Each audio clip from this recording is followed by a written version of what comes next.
them. I don't think this live gonna do so good. I'm on the car. I'm getting say hi. No, we just landed and we're on our way to Ellen, and it's like we hoping that we get there on time. We hoping that we get there on time, bro, because we are so fucking late. But I just want Ellen to know that we trying. Everybody's motherfucking trying. The thing is that we just landed. They was giving us a hard motherfucking time getting us our bag and shit. But I just really want to fucking say this conversation, right? Because I heard on a podcast about people talking about me, about my industry, my artistry. And people always talking about my artistry and like about my music and everything.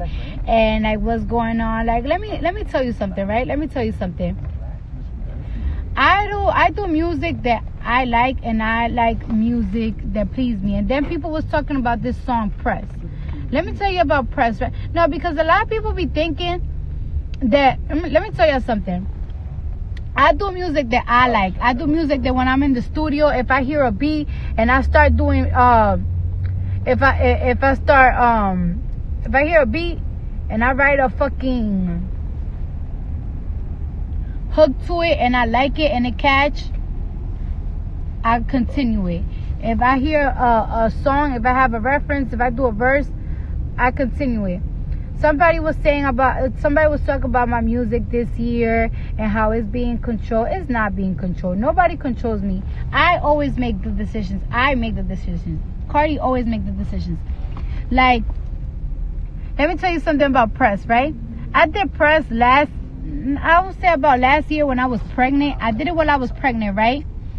And then around December, I did the second verse. I finished the second verse and I played it on my Instagram. And it was around the time that, it was a fucking controversy about me and Offset. And my fans, they couldn't stop. They couldn't stop begging me for the fucking song. My label didn't really want to drop the song. Like, Atlantic didn't really want to drop the song. They really didn't like the song. But they was like, all right, if that's what you want to do, that's what we're going to fucking do. So they dropped the song. And, it wasn't one of my best performing songs. But it's like, I dropped it for my fans. That's some shit that I dropped for my fans.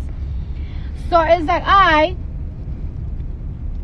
know niggas ain't talking shit about money because money is 4-time platinum. You know what I'm saying? And I do like the song. It's talking about some girly shit. No, it's not super rapping. No, this and that. But it's about money. And that's what shit that I fucking like. And it did super well. And it's 4-time platinum.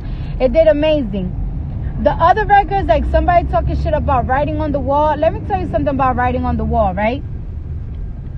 Writing on the Wall, it was a record.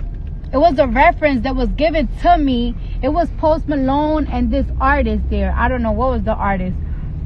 And I did the song. And I actually had like 3 verses on the song. That whole song was my song.